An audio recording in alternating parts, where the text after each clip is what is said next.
Alright, so today we want to talk about the types of real numbers. As you can see here, all these numbers I have written on the board are in fact real numbers. We won't be getting into imaginary numbers this year, but if it's a number, positive or negative, decimal or whole, you know that it's a real number. Now, the first distinction we want to make is between rational numbers, like the ones above the line, and irrational numbers, like those numbers below the line. Go ahead and see if you can see any differences between those.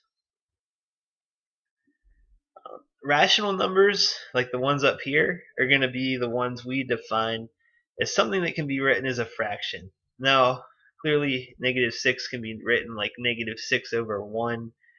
This is clearly a fraction already. 0.05 we could write like 5/100. -2.6 could be turned into a fraction because it ends. Any decimal that ends can be turned into a fraction. Also, a repeating decimal like this, or even this, where it clearly repeats, repeating decimals can also be turned into fractions. And finally, square root of 16, which is 4, can be turned into a fraction, 4/1. So anything that can be turned into a fraction is a rational number. An irrational number is something that never ends. It can't be turned into a fraction. So something like pi, which comes out 1, 4, 1, 5, 9, thousands and thousands of digits, it just goes on infinitely. That's irrational. Also, this second number, which you can't really call terminating or repeating, just like the square root of 2, these numbers don't end nicely. You can't turn them into a fraction, so thus we call them irrational. Right, so if we have all the real numbers here, and we start off, we've got rational, like the ones we mentioned, and then we've got irrational. That was the first division. Irrational we're going to leave alone. We're not going to classify those any further. Rational, on the other hand, though, we're going to take into smaller categories.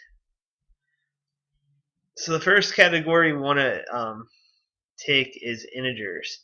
We're going to get rid of numbers like 6.23 or 5/7. And we're just going to worry about numbers that we can write either negative or positive, but they don't have a decimal after them. So something like -5 or 4 or 21, those are all integers. Within integers, we have what are called whole numbers.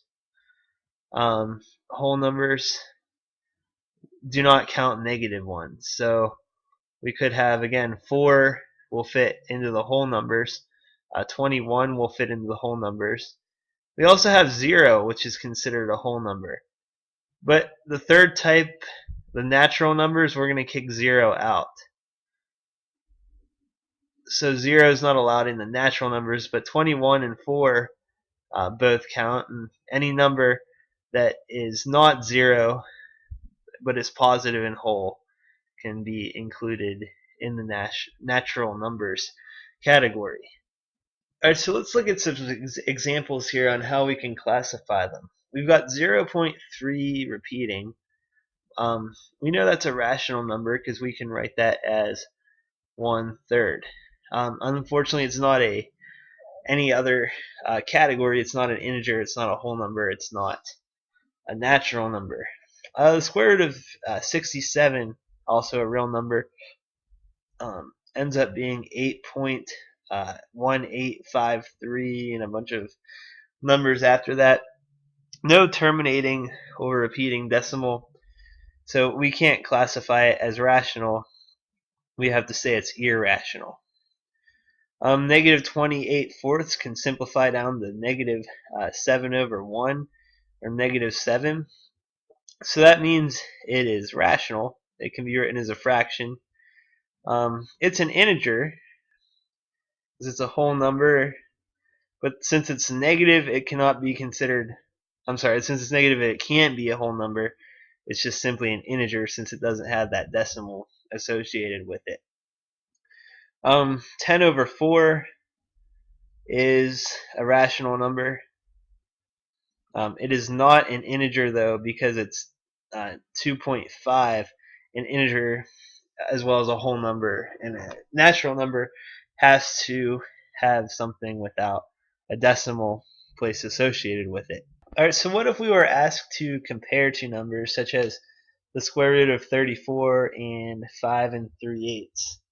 Well, the square root of 34 ends up being 5.83095. The square root of 5 not the square root, but the fraction 5 3/8, if you do that on a calculator, ends up being 5.375. So clearly the square root of 34 is greater. If you draw this on a number line, you've got 4, 5, 6. The square root of 34 would go somewhere like right here, and 5 3/8 would go somewhere about here. So therefore, square root of 34 is greater than 5 3/8. Alright, so let's say we had an example like the square root, we said